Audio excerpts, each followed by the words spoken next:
Welcome to my channel. This is CA Firoz. Today we are going to discuss regarding EPCG license. अगर आपको import करना है machineries from outside India तो आपके लिए EPCG licence लेना बेहतर होता है। होता क्या है, अगर आप EPCG लाइसेंस लेते हैं तो आपकी BCD, IGST और कंपनसेशन सेस एग्जम्प्ट हो जाते हैं।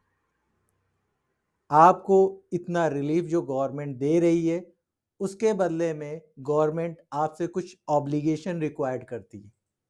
ऑब्लिगेशन किस तरह की?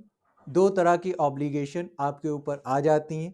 पहली, आपके लिए एवरेज एक्सपोर्ट ऑब्लिगेशन जिसको बोलते हैं वो आपको मेंटेन करना है। दूसरी ऑब्लिगेशन स्पेसिफिक एक्सपोर्ट ऑब्लिगेशन।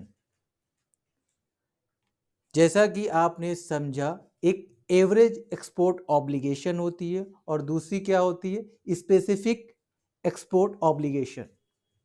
जो एवरेज एक्सपोर्ट ऑब्लिगेशन होती है वो पिछले 3 सालों के एक्सपोर्ट के टर्नओवर की एफओबी वैल्यू होती है, यानी इस बेसिस पे एवरेज निकाला जाएगा। वही एवरेज आपको 6 ईयर तक मेंटेन करना। और दूसरा जो ऑब्लिगेशन है स्पेसिफिक एक्सपोर्ट ऑब्लिगेशन, उसका सेंस ये होता है कि आपने जितनी ड्यूटी सेव करी है उसका 6 टाइम आपको इस ड्यूरेशन मीन 6 ईयर में आपको कंप्लीट करना है। इसमें ध्यान देने वाली जो बात है कि अगर आपको एक्सपोर्ट यानी EPCG लाइसेंस चाहिए तो उसके लिए आपको ध्यान रखने वाली बातें क्या है? नंबर 1, आपको जो ध्यान रखना है कि आपका जो लाइसेंस इशू हो वो बिफोर डिस्पैच ऑफ मशीन की होनी चाहिए। बिफोर मीन्स आपके पास लाइसेंस रेडी होना चाहिए, उसके बाद ही डिस्पैच वहां से आपको कराना चाहिए। दूसरी चीज आपको जो ध्यान देनी है, एवरेज एक्सपोर्ट ऑब्लिगेशन मेंटेन करके रखना है। अदरवाइज होगा क्या? आपको रिडम्पशन कराने में प्रॉब्लम होगी।